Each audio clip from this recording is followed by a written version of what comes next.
It's 2025, and not only do I have the now 20-year-old Xbox 360 still plugged into my TV, but it's also still a console I use on a regular basis. We've explored a few racing games from this generation in the past, and it's become one of the inspirations for this video.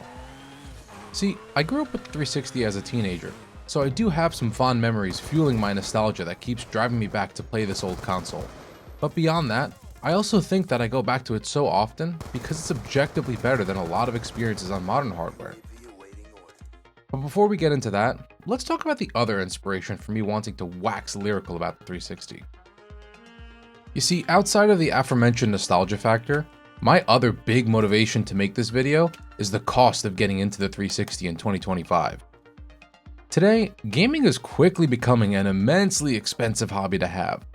We live in a world where 9th generation consoles are as expensive as they are powerful, and game prices have steadily increased while simultaneously raking in millions and millions of dollars off of microtransactions and season passes. On the other side of this gaming fence, in the world of PC gaming, graphics cards have not only been essentially impossible to physically find since 2016, but when you do happen to find a card in stock, it costs nearly as much as most people's rent. The Xbox 360, however, came out in 2005, the cusp of consoles becoming as powerful as the PCs at the time for a fraction of the cost at $399. But that was 20 years ago, and since then, the 360 managed to sell well over 84 million units worldwide, meaning that you could pick one of these up for the price of a new AAA game. You'll also have a few different models to choose from when buying: the original model in its iconic white, the later 360 Slim model with built-in HDMI and Wi-Fi, and the final iteration with the 360e, the smallest and cheapest 360 ever sold. While the aforementioned built-in HDMI and Wi-Fi are commonplace now, the original consoles never shipped with them and required a Wi-Fi adapter and a component cable for HD support. The Slim is also infinitely more reliable too, as the notorious red ring of death was worked out by the time this version released. Rocking a 3.2 GHz PowerPC processor and graphics courtesy of ATI, the 360 was no slouch back in its day, and games such as Need for Speed Most Wanted or Call of Duty 4 really held their own against its bigger, more RAM-packed big brother PC. However, trying to play an official PC copy of those and many other games today can still be a bit of a process, especially if you aren't able to buy them on Steam. There's also a ton of other games that simply weren't available for PC at the time, like Halo 3 and Midnight Club LA. That means the 360 is your perfect partner to easily explore all the games the 7th generation of gaming has to offer, and in full HD as well. All of this adds up to a really accessible console that'll cost you between $50 to $80, depending on the model and condition, and an endless pit of classic titles that you can pick up for a fraction of their retail price. For the price of an Xbox Series X, you could get a 360 console and a few dozen games, with a majority of them being absolute classics. Granted, if you want to access online features of some of these games, you'll still need to give Microsoft its monthly or annual fee for gold, just like the good old days. But if you plan on sticking to single-player offline experiences, you could take that $60 and spend it on some of the original Xbox games that are backwards compatible with the 360, offering even more diverse titles to play. Now that we're done talking about price and performance, let's talk about what I and many others love about this console: the games. Some of these titles I'll be talking about aren't really 360 originals, which may make some of you go, well then why would you just keep the 360 plugged in and not the PS3 as well? Well, to that I say, joke's on you, because I do in fact keep both plugged in. But to answer that question seriously, I find a lot of third-party titles tend to run better on the 360, especially some of the earlier ones. For those of you who weren't aware, back when these consoles launched, the PS3 was notoriously difficult to develop for, which led to games that looked worse and were less optimized for the first few years of the console's life. The 360 version of Need for Speed Most Wanted was renowned for being the best way to play the game, up until recently with the new HD texture mods for the PC version, which actually pull resources from the 360 game. Many will argue that the PS3 has better single-player experiences over the 360, but remember, this is also the moment in time where Microsoft gave it their all and was actually able to hold its own against Sony's best. Let's start with Microsoft's answer to the Gran Turismo series. The Forza franchise began on the original Xbox, but the 360 is where it really took off, spawning 3 new motorsport games and creating a new spin-off series which has become larger than life in Horizon. The original Forza Horizon is a game I will always go back to and never tire of. It's a game where you can really feel and experience the passion the developers had when fleshing out the new festival environment. Each event type has its own unique title and sponsor tie-in with the type of racing you do, and it consistently has you changing vehicle typing to keep you cycling through all the cars in the roster. Colorado itself is a fantastic Horizon Festival location, and honestly, still the best in my opinion, with long highways for top speed junkies and twisty mountain roads with scenic overviews. With Horizon 1, Playground Studios created a whole new genre of racing games with festival racers, which has gone on to dominate the modern racing landscape.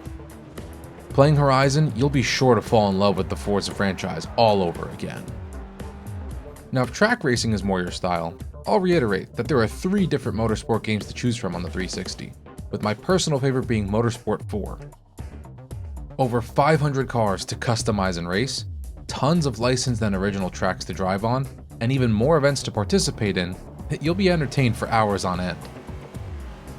Motorsport 4 also introduced one of the best innovations to the game with the Affinity system. This not only allowed you to get a 100% discount on upgrade parts, but it encouraged you to drive a wider range of cars to get each brand's affinity up for them as well. The cherry on top of Motorsport 4 is the tie-in with Top Gear. While not a major part of the gameplay loop, the commentary from Jeremy, Richard, and James during Auto Vista, and having the full Top Gear track available for events really pushes the game over the edge for me. 62 horsepower V8 means it has the guts to punch you repeatedly in the back of the head. But that alone wouldn't be enough.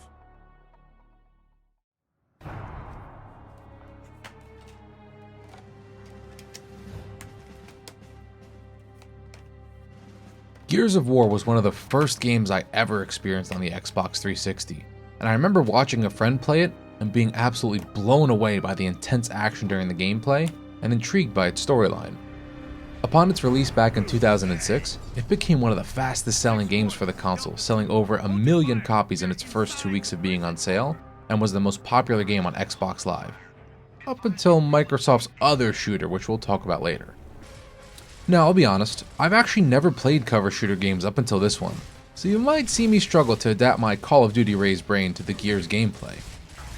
Despite that though, I've been having a great time going through Gears for the first time. The creepy humanoid designs of the Locust Hordes, and weapons like the iconic Lancer with its chainsaw bayonet are some of the highlights in the art design for me. Beyond being interesting to look at, Epic Games, yes, the Fortnite company, really nailed the core gameplay with snappy cover-to-cover movements and intense sound design with great weapon choices. Gears is also a bit deceptive at first. It's very easy to pick up and play, and comes across like a stereotypical meathead game, especially with its character design. But I found that during my gameplay, it really flipped that notion on its head. Because no matter how big Marcus Phoenix and the rest of Delta Squad are, the Locusts are always bigger and badder, which makes you feel tiny by comparison. This, combined with the amazing soundtrack and incredibly large environment, gives you a sense of hopelessness in fighting this war. But then you get hit with a line from the Coltrane that reminds you how jacked and badass you are, and gets you fighting even harder. Gears of War was Microsoft's massive bet at the start of the 360's life to give gamers a reason to buy an Xbox a year before the PS3 and Wii launched, and it paid off. But if Gears was the high-stakes gamble, what was the safe bet to sell all these consoles?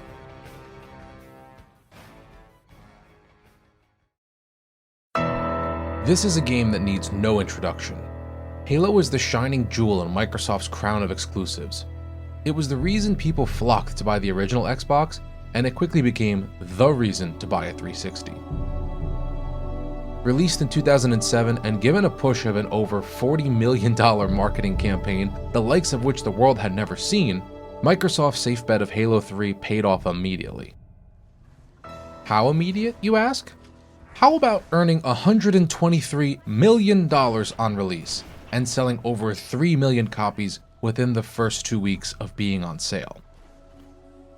It was not only one of the best-selling games on the 360, but one of the best-selling games of the decade, and became a cultural phenomenon. Similar to Gears, the first time I played Halo was at a friend's house. Unlike Gears of War though, I actively participated as we played through the first 3 missions in split-screen co-op mode, and I was enamored with what I was seeing.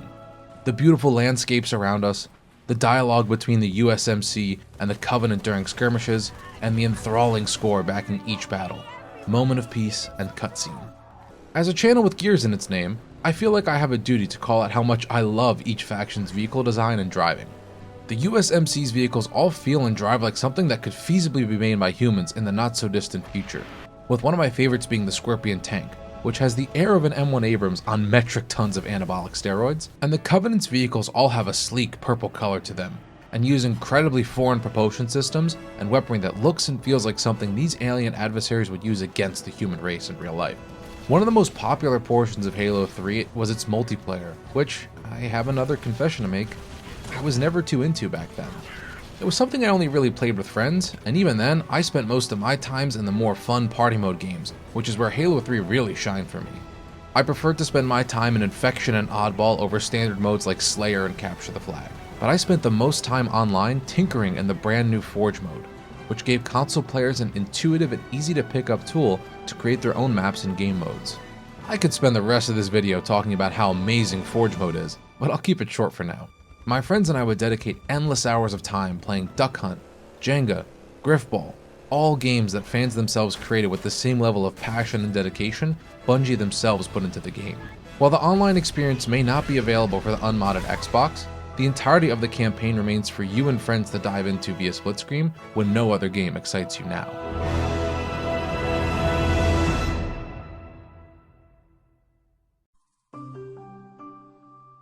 Before we end, I want to tie up the point about third-party games that I mentioned at the start of this video, and also the biggest reason I keep my 360 at the ready.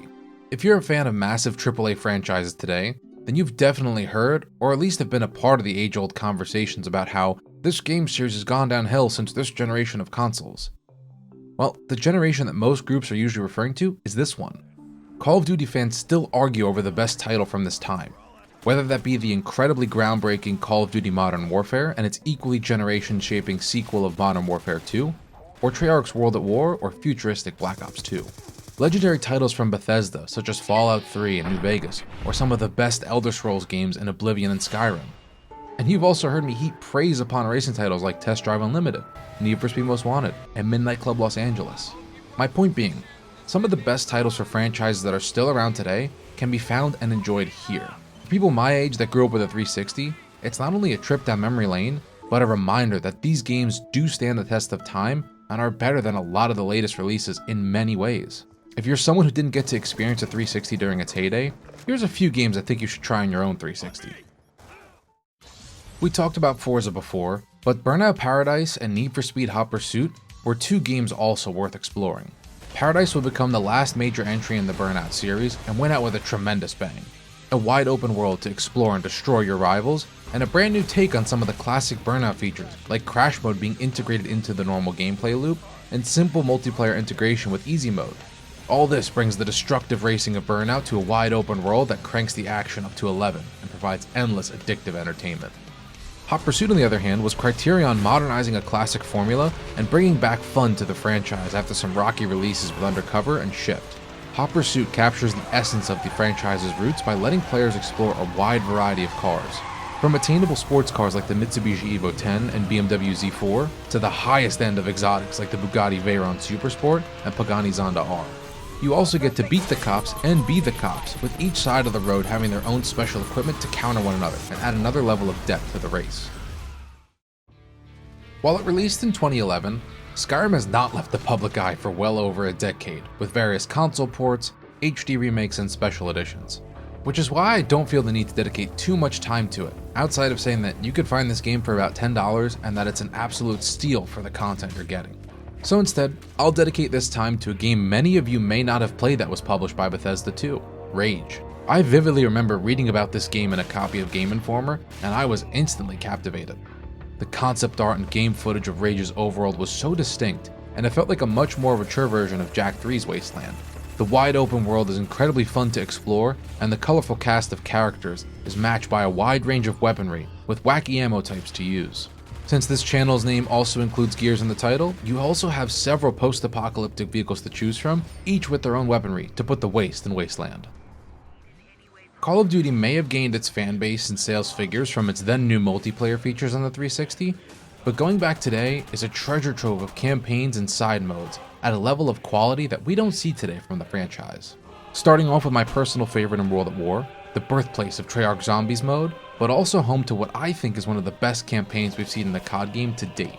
The seamless transition between fighting in the European theater as the Soviets and in the Pacific as the United States, and the attention to detail these developers used when showing us the true terrors of war. The score amplifies the very real and horrific wartime footage Treyarch dispersed in between missions that remind you that while this may be a video game, these events and the sacrifices all these people have made were real and should be respected. At the time, reviewers and gamers alike gave World at War a bit of pushback for going back to World War II only after a year of Modern Warfare's modern age setting. But looking back, Treyarch truly did the era justice and gave it a fitting send-off before they too ventured into future generations for settings. Outside of campaigns, older Call of Duty games also have side content for you and your friends to enjoy when new games just won't cut it.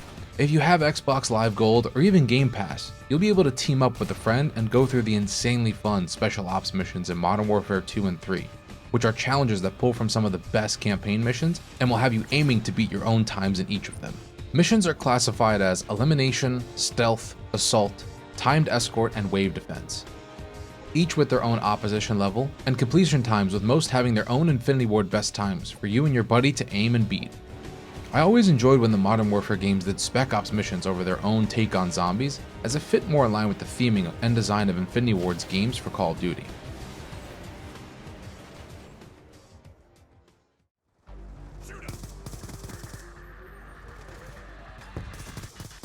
The Xbox 360 provided us with over a decade of entertainment, and to me, it can still provide yet another decade. Its age has given us a console that can cost less than the price of a new Series X controller, and games that are a fraction of the price of the latest releases with infinitely more content.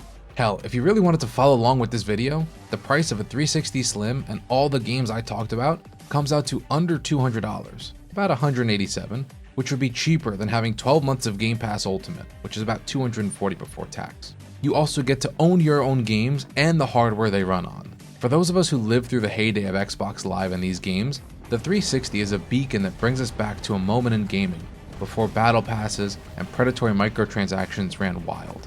As to the folks who missed out on the peak of the 7th generation, the 360 and its wide library of games are worth picking up, even in 2025.